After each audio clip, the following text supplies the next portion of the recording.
Bueno, estamos esperando que se terminen todos de conectar. Buenas noches. Estamos en una nueva charla de comunidad de radiólogos. Hoy vamos a hablar, va a ser una charla bastante interactiva. Vamos a hablar de qué enseñamos cuando enseñamos radiología hoy. Va a estar a cargo de Ariel Velasco. Él es docente de Fisiología y Morfología del Instituto de la Universidad y Salud.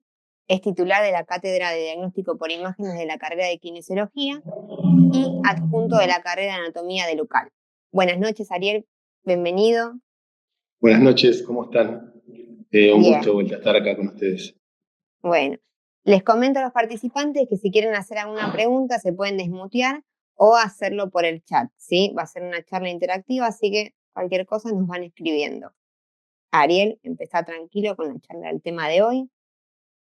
Perfecto. Bueno, primero agradecerles a la comunidad toda, a los chicos, a Juan, a Franco, Matías, a todos. Siempre me olvido de alguno, hago extensivo a todos ellos. Mis saludos. A Paula también, que siempre está extremadamente atenta siempre a nosotros. Y bueno, a Sabrina, la moderadora, es la primera que la conozco, pero bueno, parece muy simpática. Un gusto. Como Sabrina ya me presentó, por ahí el tema más que nos incumbe hoy por ahí es la docencia, cómo enseñamos radiología. Uno va a hablar por ahí de su experiencia. Hace más de 20 años que doy clases, es un montón de tiempo. Di clase en casi todos los niveles, menos en inicial, después di en superior, en medio, en la facultad, muchos años en todos esos niveles, y también con la particularidad que he dado clases en todos los estratos sociales de la educación, desde lo más inicial que se puede pedir en cuanto a nivel socioeconómico, así, el famoso FINES, en escuelas de adultos, donde la problemática es compleja, hasta universidades extremadamente costosas, o sea, todo el espectro educativo.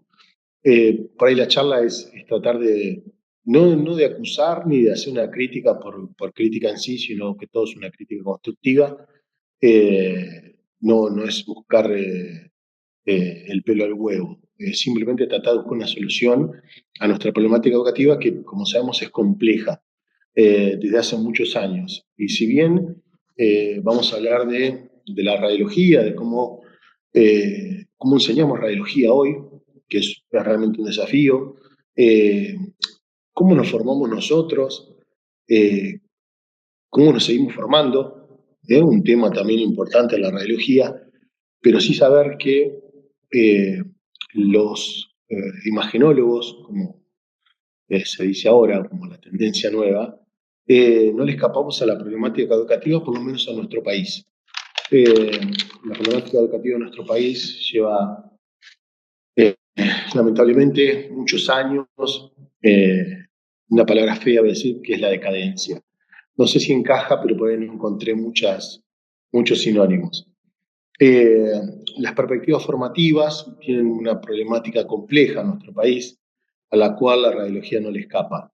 Estas problemáticas son generales y propias. Las propias, los imaginólogos tenemos algunas cuestiones particulares que ya vamos a hablar, y las generales, porque estamos inmersos en nuestro país. Una educación que lleva por lo menos 25 años, si quieren 3 décadas, de deterioro progresivo, uno lo vio, más allá de la visión personal, hay cuestiones netamente formativas que así lo expresan.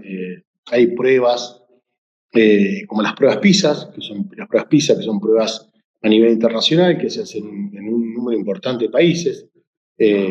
Más de 80 países participan, es decir, más de medio planeta participa en las pruebas PISA.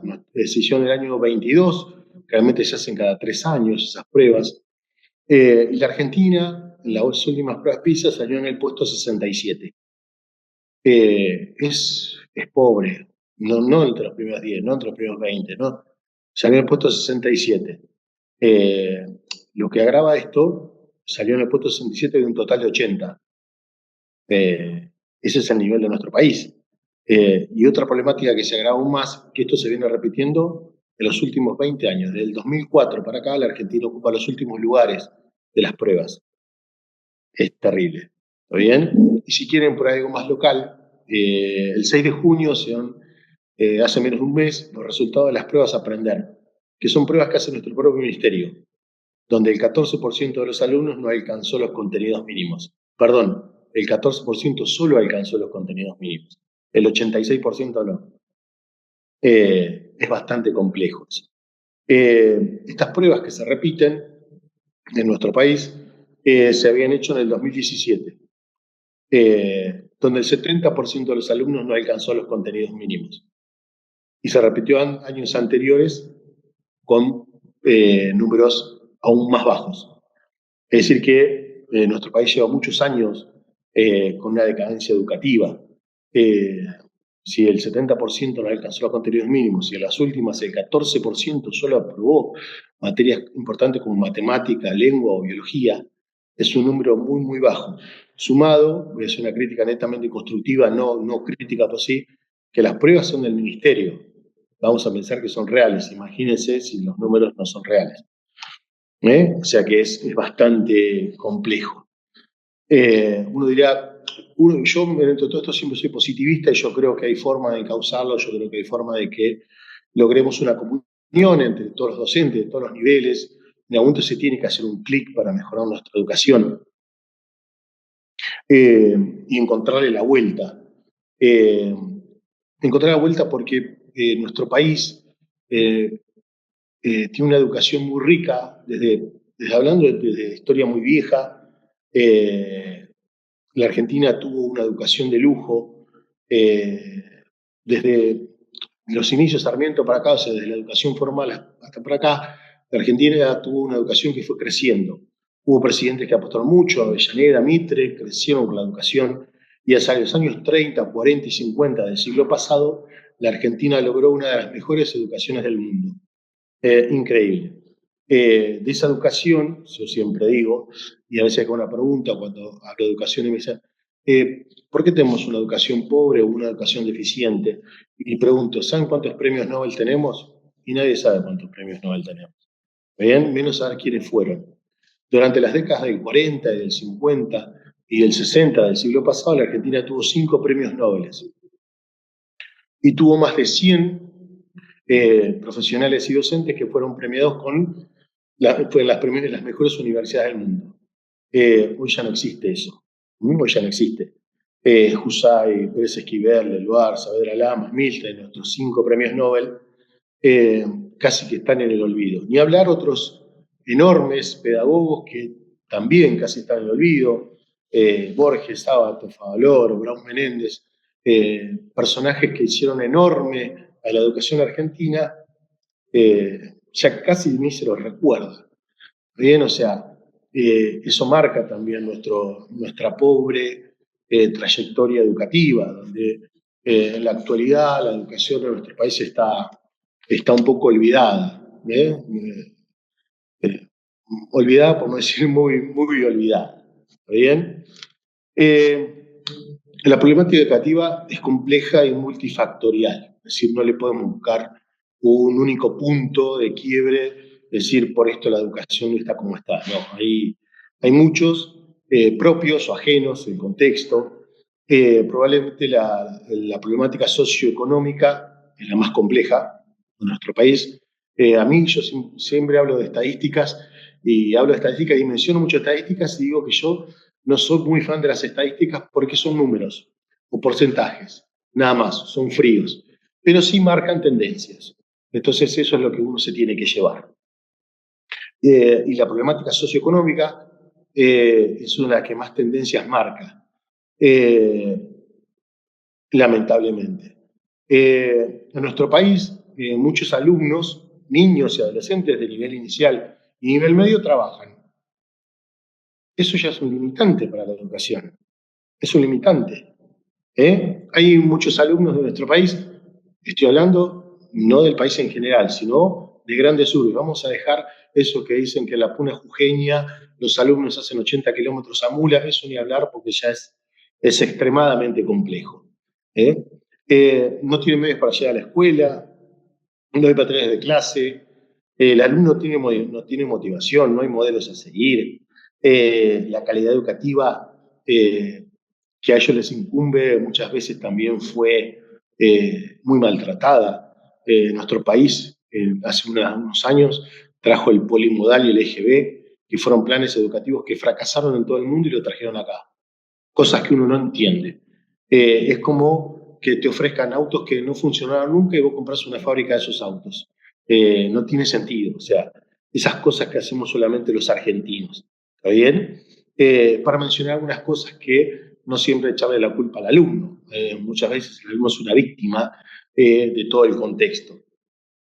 Y otros temas que son harto importantes dentro del nivel socioeconómico es la alimentación de nuestros alumnos. Que nadie habla de eso. Siempre se hablan de cosas importantes como las TICs, las tecnologías de la información y la comunicación, que ahora están de moda, que se pusieron con la pandemia para acá, fue un boom, donde se habla de la equidad, donde se habla de la igualdad, y lamentablemente muchas veces en educación eso no existe. Sí, voy a hacer mención que existe la igualdad en educación. Lo que pasa es que la igualdad no es equitativa. Tenemos que tratar tratar de corregir esas cuestiones de la equidad y la igualdad.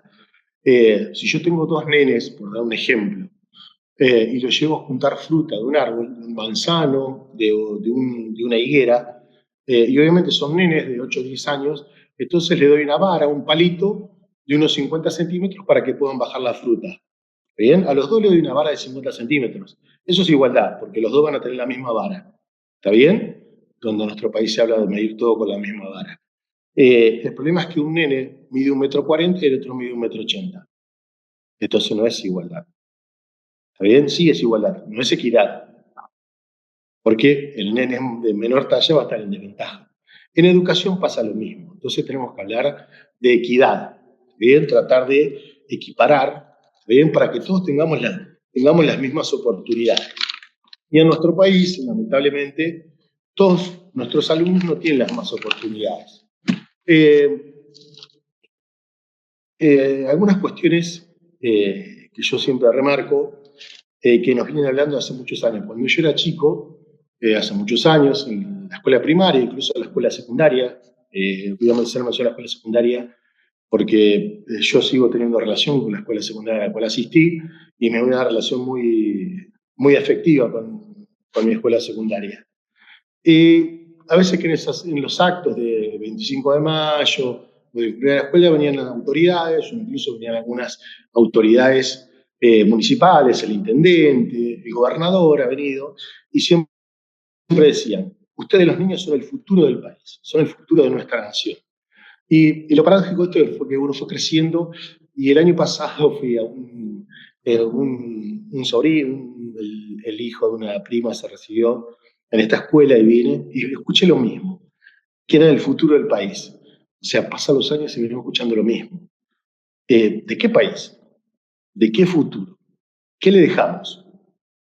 ¿Qué le dejamos? O sea, no le podemos echar el fardo a los chicos. Es como que de vuelta, voy a dar otro ejemplo.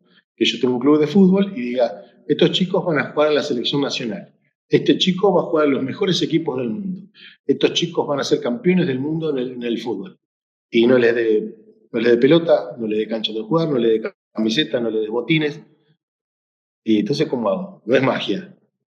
No es magia decir que son el futuro de nuestro país. ¿Está bien? O sea, es echarle una mochila enorme sin dejarles nada. Entonces, tenemos que plantar esa semillita para iniciar un cambio estructural. La educación es ayer, esa es la prioridad. O sea, uno tiene que reconocer eso, que venimos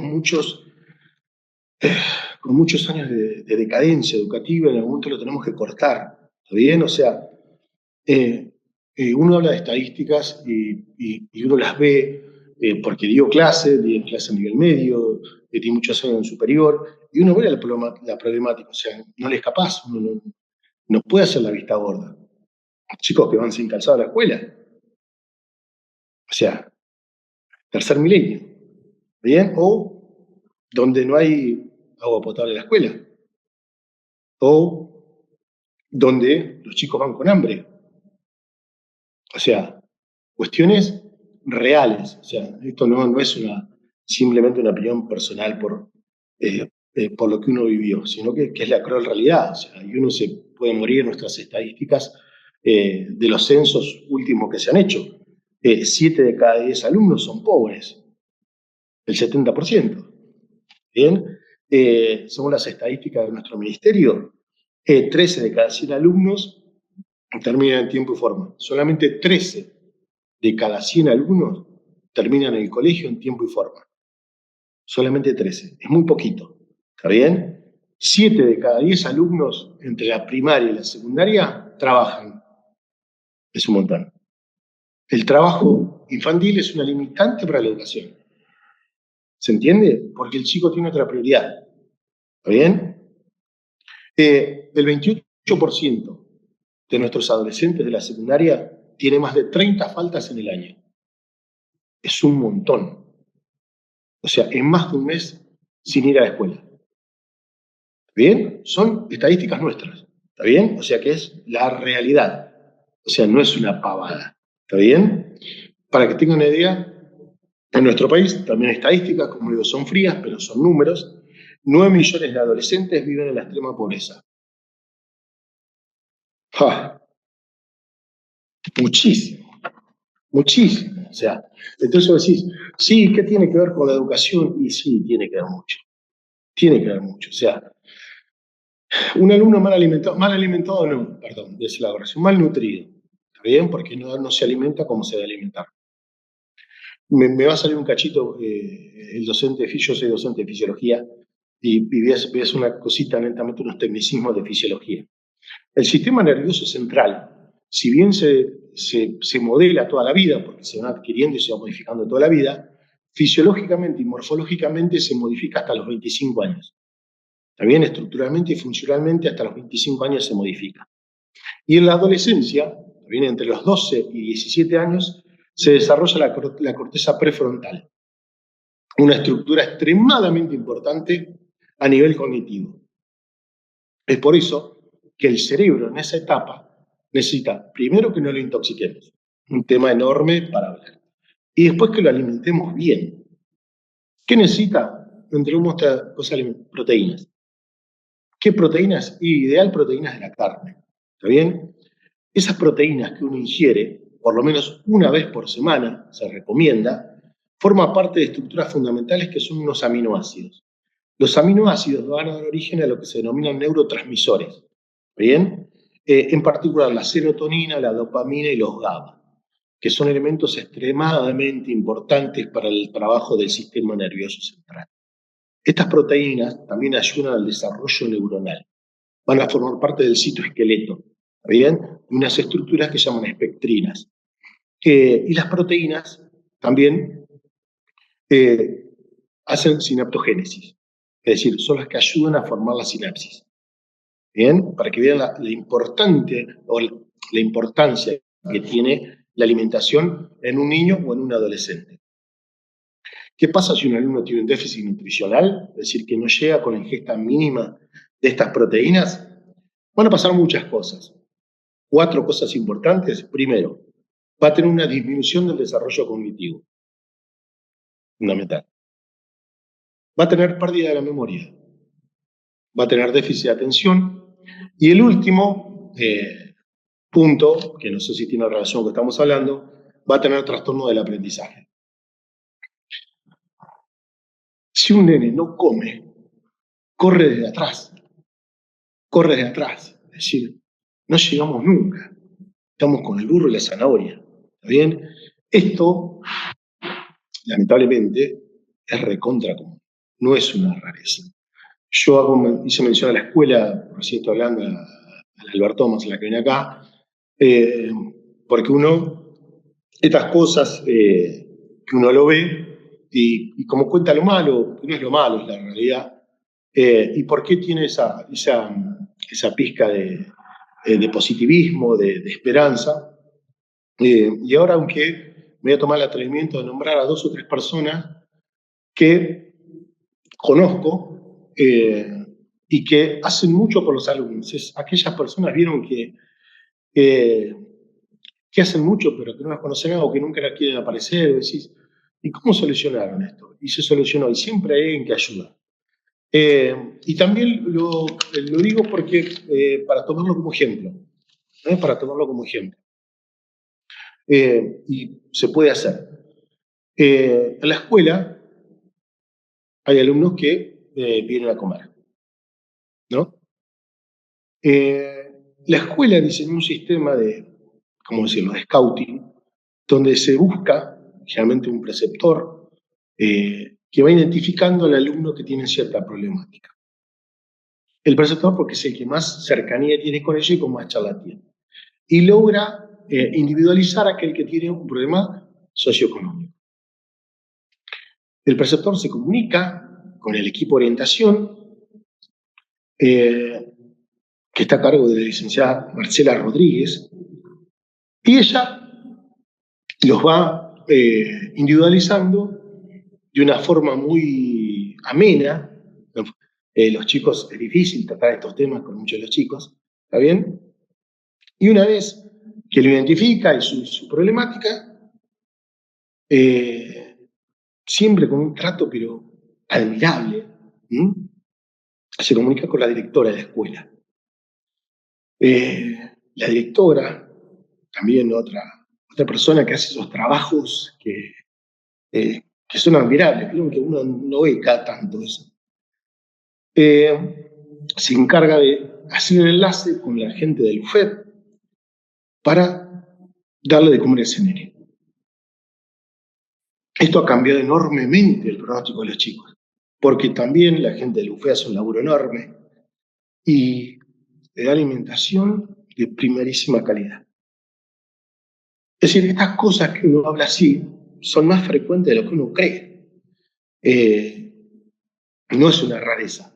Después cuando uno se va interiorizando, decir, mirá, pasa aquí, pasa allá, es re común, es re común. Y también quería mencionar, también que para que uno vea cómo es el tema, estos ilustres héroes anónimos, hay un profesor que se llama Esteban Jiménez, profesor de química de 4º año, que cada vez que va a dar clase compra comida. Cada vez que va a dar clase compra comida. Porque expresa que los alumnos tienen hambre. Y expresa, tengo un alumno que hace un día que no come. Terrible.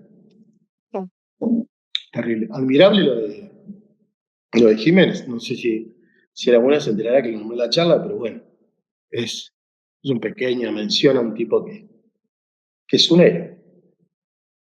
Toda problemática que suma a las cuestiones pedagógicas.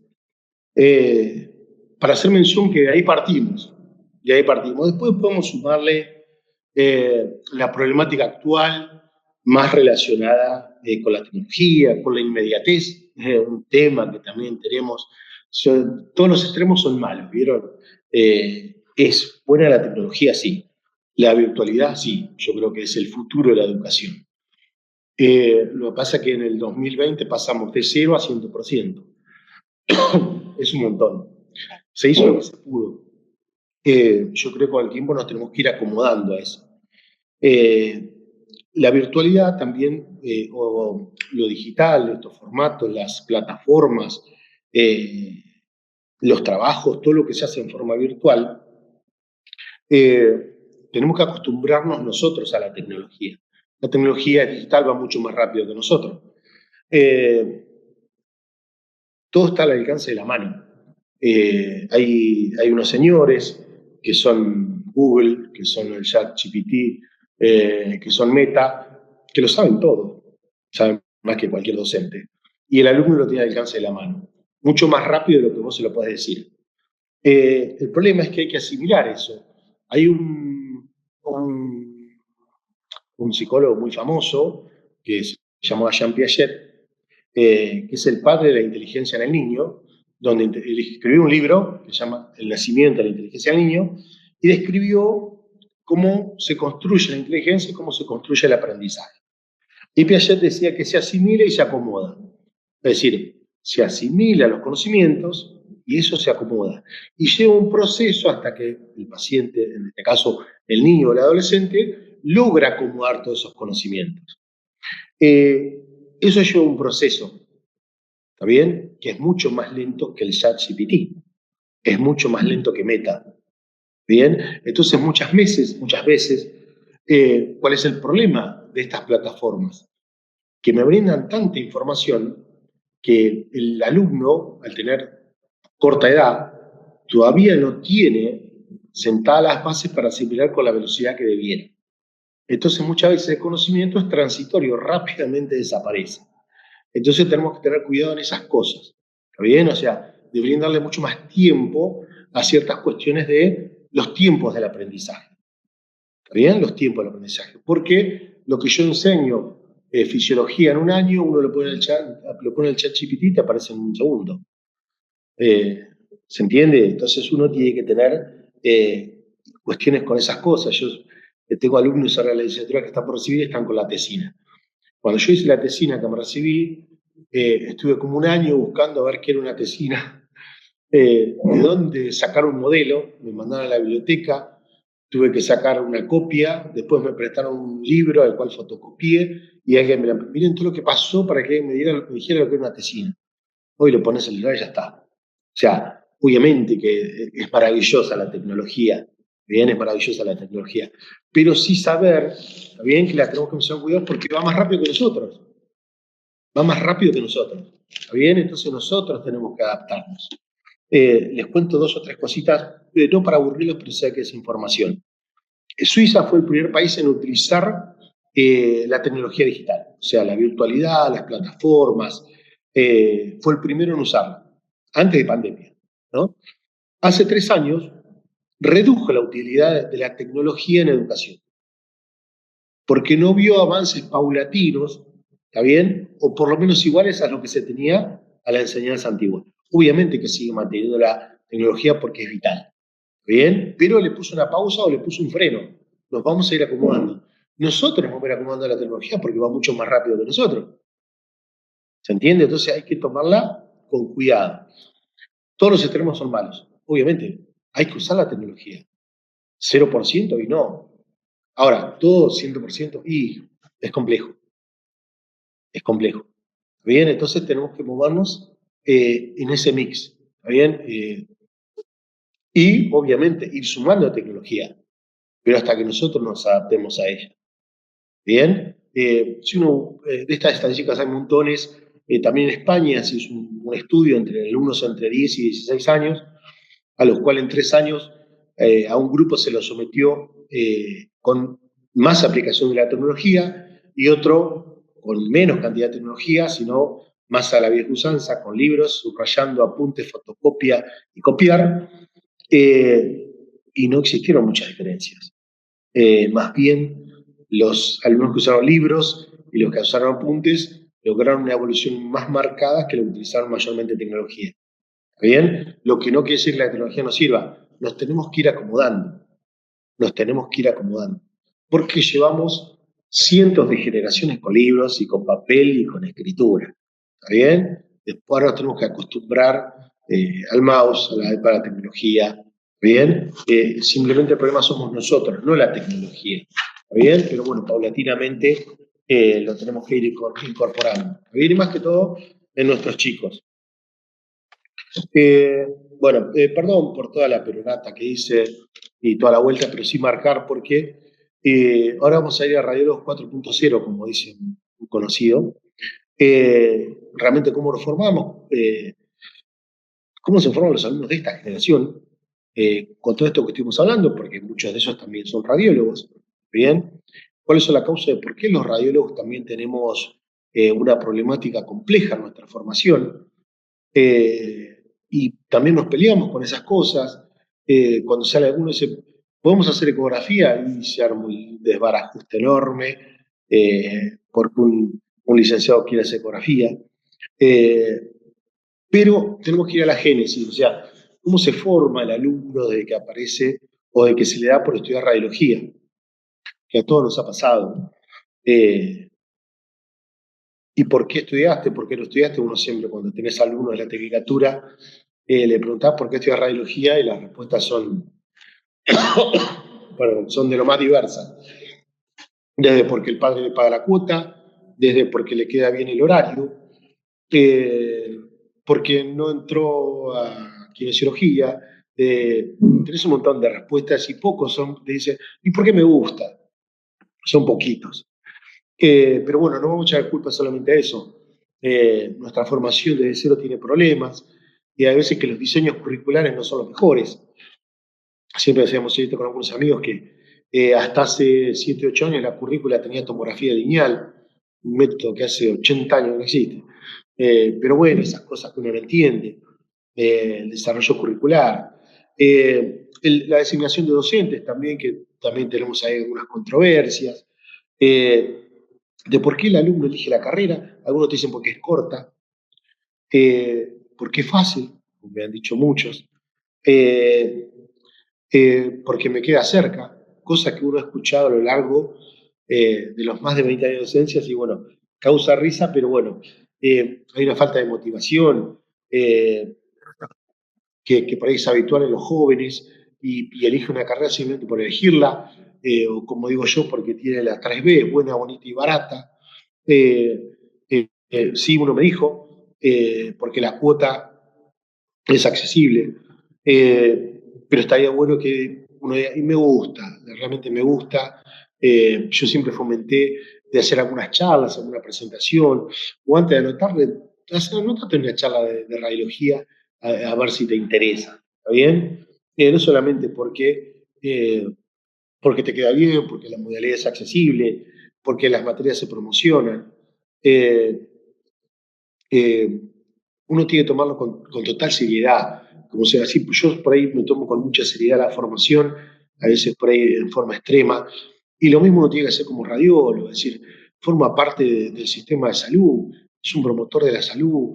Y yo siempre digo a mis alumnos, no es que uno, digo, muchacho, a mí me da lo mismo poner un 2 o un 10, no me va a cambiar la vida, ¿está bien? Pero ustedes van a atender gente, ¿está bien? Ustedes van a atender a mi mamá, van a atender a mi hermana, van a atender a mis sobrinos, o sea, eso es lo que uno tiene que tener en cuenta, ¿se entiende? O sea, van a trabajar con gente. Si acá estuviéramos dando un profesorado de geografía y ustedes me dicen que Suiza está en la Patagonia, y bueno, sí, qué burro, no sabe nada. Pero no le vamos a complicar la vida a muchos.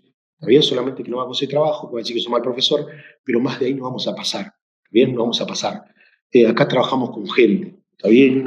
Uno tiene que olvidarse de eso. ¿Está bien? No que apruebo con un trabajo práctico, eh, que es sencillo, que las materias se promocionan, que es intensivo, algunas modalidades intensivas, todas esas cosas que uno escucha y por qué el alumno se anota, que después terminan complejizando el egreso de ese alumno.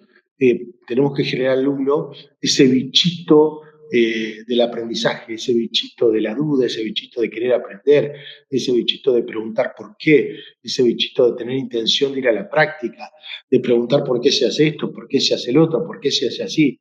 ¿Está bien? Y también equivocarnos, no sembrar miedo. Te equivocas, nos equivocamos, no hay ningún problema. ¿Está bien? O sea, el alumno se tiene que equivocar y no hay que tener problema. ¿Está bien? Pero hay que incentivar el pensamiento crítico. ¿Está bien? Que al alumno le interese ir a la clase, que le interese el conocimiento, que le interese el conocimiento por sí mismo, no para sacarse un 4 y sacarse la materia de encima. ¿Está bien? O no porque tiene una salida laboral, o no porque se anotó porque no entró a la facultad. No, tenemos que tratar de incentivar al alumno que trae una problemática y trae una mochila bastante grande, ¿bien? Desde la incertidumbre, hoy los chicos tienen una orientación vocacional muy distorsionada, de querer estudiar arquitectura hasta arqueología y diseño de interiores, ¿viste? Vos decís, no tienen mucha relación, pero bueno, y termina estudiando radiología. Eh, eh, Tratar de orientar al alumno, ¿bien? Pero siempre desde ese placer por la anatomía, por la imagenología, por la tecnología, por el paciente. por la vocación de servicio, también que uno debe tener en forma esencial. Yo creo que tenemos que hacer hincapié en eso, también en tratar de guiar a uno y de incentivarle esos valores, ¿está bien? Particularmente el del criterio, el de la vocación de servicio, ¿está bien? Y del asistencialismo, que tan poco marcado está. Y después los grandes, los radiólogos experimentados, los viejos lobos de la radiología, que por ahí uno escucha la charla y hace muchos años está en esto, también puede brindar su perspectiva y opinar de por qué también los que somos grandes no nos formamos, no hacemos cursos, por ahí pasan años y no vamos a una jornada, pasan años y no hacemos un curso de actualización. Tenemos que fomentar entre nosotros, los más grandes, el concepto de formación continua, es decir, tratar de cada tanto hacer un curso, tratar de cada tanto asistir a una jornada, o sea, incrementar los conocimientos. Tenemos que fomentar la visión científica de la profesión, ¿bien? Que lo amerita. La profesión ya adquirió un título de grado, entonces tenemos que verla como tal. Eh, Formarnos por el saber mismo, ¿bien? Por el traspasar ese conocimiento y poder transmitirlo. Bien, dejarnos de meternos en nuestra cuevita ahí en el cuarto oscuro, que ya casi no existe, eh, y salir un poquito, salir un poquito. Yo entiendo la problemática, entiendo todo lo que conlleva nuestro laburo, las horas, las guardias, los malos pagos que le pasa a una enorme cantidad de profesionales, la responsabilidad que se tiene, las horas que se trabajan, a veces en forma no como se debería laburar. Yo comprendo todo eso y lo remarco y lo resalto y lo felicito, lo celebro, que lo puedan llevar y hacer y todo, lleva una labor de primera, pero sí tratar de ayudar por ahí ahora al que recién empieza, tratar de formarlo, tratar de compartir, tratar de dejar a nuestro lado eso de ser tan individualistas y también eh, de felicitar al otro y de saludar al otro y de recomendar al otro. No tenemos que ser tan cerrados. Y cuando un colega sabe mucho, es decir, te felicito. Y si me interesa, me puede enseñar. O sea, creo que tenemos que abrirnos un poquito los radiólogos para crecer en esto, para crecer todos y para tratar de, como siempre decimos, jerarquizar la profesión. Eh, Creo que es un punto de quiebre, por eso celebro a la comunidad, siempre se lo digo a los chicos, creo que es un punto importante de partida para que nos unamos en una comunión donde todos tiremos para adelante, con nuestras diferencias, con críticas. Algunos me podrían criticar por mi forma de pensar, esto no es acusar a nadie, simplemente trato de, desde mi granito de arena, tratar de tirar alguna soguita para buscar alguna posible solución. Siempre es en pos de crecer.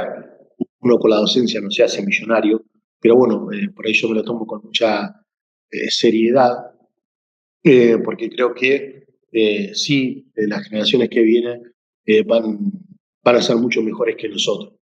Hay cosas para cambiar, montones, muchísimas cosas para cambiar. Ojalá lo podamos hacer a corto plazo.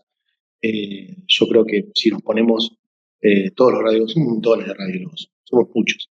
Eh, yo creo que si nos aunamos, podemos torcer un poquito esto y llevar a la profesión y también hacerlo por las generaciones que vienen a un punto donde se merece.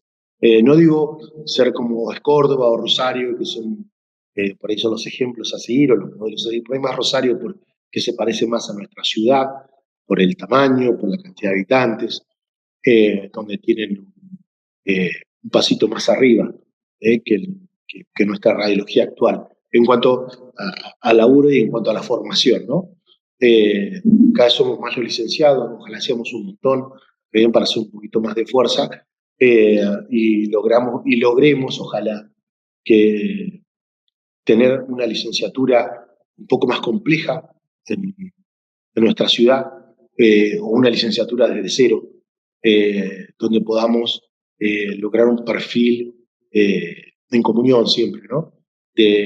del radiólogo que se merece nuestra salud. No sé cuánto tiempo va, no quiero aburrirlos más porque por ahí uno, soy de Creo mucho que hablar.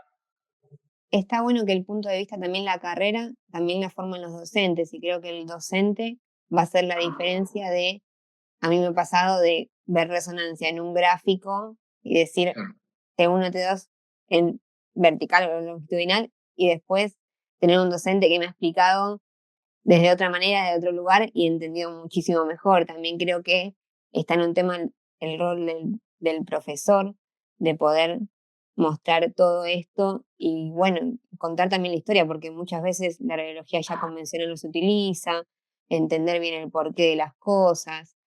Creo que hiciste un recorrido muy bueno porque hablas desde cómo socioeconómicamente afecta a ese alumno y después de cómo la tecnología también nos va afectando en el aula. Mi alumno el otro día me dice, profe, hago la conclusión con el chat GPT y me lo dijo re natural, porque para él es joven y para él es como, profe, ya Natural. está. Y después decís, hay una, Laura Lewin es muy buena, pedagoga, no sé si la conoces, y Sí, ella dice que lo que hay que hacer en el aula es enseñarles a pensar. tal cual. Es como decir, bueno, yo les doy el chasis y les digo, busquen la pantalla reforzadora.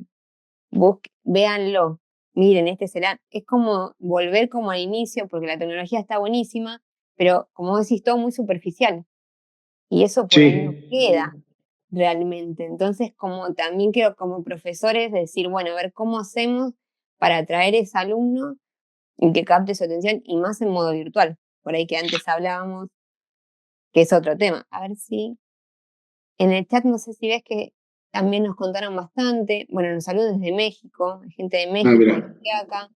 Sí, bueno, nos cuenta en México tenemos, dice, estudiantes de radiología cuya mayor aspiración es disfrutar tres roles vocacionales al año. Bueno, como que dure 3 años.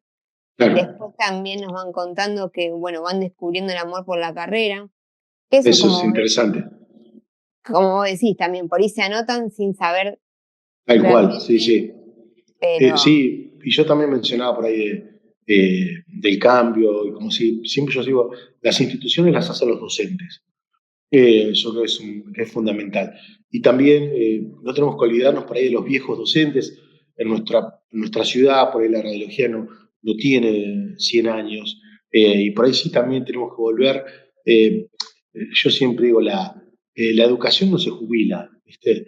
Y por ahí mencionaba a los viejos docentes de la radiología, los viejos radiólogos que nos formaban a todos nosotros, que yo conocerás a Carlos Álvarez, a Aptis, por mencionar algunos, de, a Eric Ovidio, por ahí todos los primeros docentes de todo Gabriel de Grosso, que fueron los primeros docentes de todo esto. Por ahí eh, traerlos por lo menos a recordar, todavía siguen vigentes, y sumarlos a toda esta cruzada que estamos también haciendo. hablan de vos, dicen, Ariel es un docente como pocos, he visto no solo su excelente persona, sino que es un excelente profesor. Hablan de vos, Matías. Bueno, es mi hermana, seguro. Bueno, sí, por eso no, yo he conocido grandes docentes, por ahí creo que también aparecía Héctor Gripo, todos próceres dentro de la radiología. Por ahí menciono algunos y quedo mal con otros, pero Pedro Figueroa, montones. Las generaciones nuevas también, los chicos de la comunidad son profesionales sobresalientes. Por eso yo celebro esto y que estemos todos ahí. Ojalá esto pueda seguir creciendo. Bueno, y dice Silvia, dice, creo que lo que hacemos docencia en radiología lo hacemos por vocación y por transmitir un poco a las nuevas generaciones lo bueno de la radiología, que hoy en día es el diagnóstico por imágenes. Claro, sí, tal cual, yo coincido. Hola, hola. Ahí Hola. quieren hablar, Sí, sí, Pedro. Hola, ¿qué tal? Buenas noches. ¿Me escuchan bien? Buenas noches. Sí, sí, sí, se perfecto. escucha perfecto. Bueno, ante todo, felicitar a mi amigo, colega y compañero de ruta, Ariel Velasco, por la hermosa charla y más que el saludo, reafirmar algunos conceptos que planteó él acá en la charla, que de todo lo que planteó me quedo con algo que es esencial e inherente a la condición humana, independientemente de la profesión que uno realice, pero poniendo énfasis en aquellas que se relacionan particularmente con la salud. Eh, el principal motivo que nos debe mover, creo yo, humildemente, es el servicio, el servir, el hacer algo por el otro. Con Ariel siempre charlamos y somos cómplices en esa filosofía de que aquellos alumnos que nos llegan en los primeros días de clase cuando formamos radiólogos, ahora, bueno, kinesiólogos, nos toca trabajar junto con otra rama, es preguntarle qué los mueve, qué les, qué es la nafta espiritual o del alma que hace que uno se ponga en una silla a quemar pestañas y correr hojas en servicio de qué, en prestación de qué. Y digo, cuando uno hace sabiendo que le va a servir a otro, eh, creo que nosotros como docentes hemos logrado ya nuestro propósito. Y como decía Ariel, digo, y haciendo un poco partícipe de su idea, él sabe bien qué es lo que pienso. Creo que hoy la carrera, particularmente la licenciatura en producción de imágenes, nos está pidiendo a gritos la jerarquización y salir de esa mediocridad que nos plantea eh, en realidad las diferentes currículas académicas, y no solamente por el hecho de tener un título de grado, sino sabiendo que uno tiene la posibilidad no solamente de perfeccionarse, sino de mejorar el servicio, ¿eh? Y todo lo que conlleva eso. Hoy estamos transitando la digitalización, la informatización de los servicios, y aquellos que somos un poquito viejos, tenemos que ayornarnos. Yo siempre digo, con Ariel somos la, la generación bisagra. Aprendimos lo analógico y tuvimos que adaptarnos a lo digital. Y siempre lo vamos a hacer movidos por lo que es el otro. Siempre le dije a mis alumnos que siempre, lo que si hay alguno escuchándome acá ahora, siempre les dije que no los coma el sistema, que no los deje absorber la mediocridad del sistema, que nunca se olviden que lo que hacen, que su formación, que su voluntad es la prestación de un servicio a un tercero, que puede ser su papá, su mamá, su hermano, su tía. En eso se resume todo lo que es lo que uno pretende hoy por hoy en la formación de un agente de salud, en este caso en la imagenología diagnóstica. Nada más. Muchas gracias. Gracias, Perito. Gracias, Pedro, por tu aporte. Muy importante esos valores. Sí, la verdad muy importante. Bueno, Sabrina, no te quiero robar más tiempo. Agradecerle a todos aquellos que se conectaron, que ya es tarde, por ahí viene de trabajar, a esta hora hace frío, hace mucho frío, y sentarse por ahí a escuchar un rato unas pavadas. Yo creo que por lo menos agradecerle de corazón que estén ahí. No, muy interesante, Ariel, te agradezco de parte de toda la comunidad que nos des esta charla, fue muy enriquecedora y bueno, muchas gracias en nombre de todos, ahí te están aplaudiendo, muchas gracias. Sí, no, gracias a todos los que se conectaron. Un gusto, ojalá los pueda conocer en algún momento personalmente.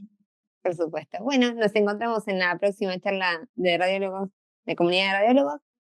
Muchas gracias, Ariel. Gracias a vos y a todos los chicos. Un gusto, que sigan bien. Buenas noches. Buenas noches.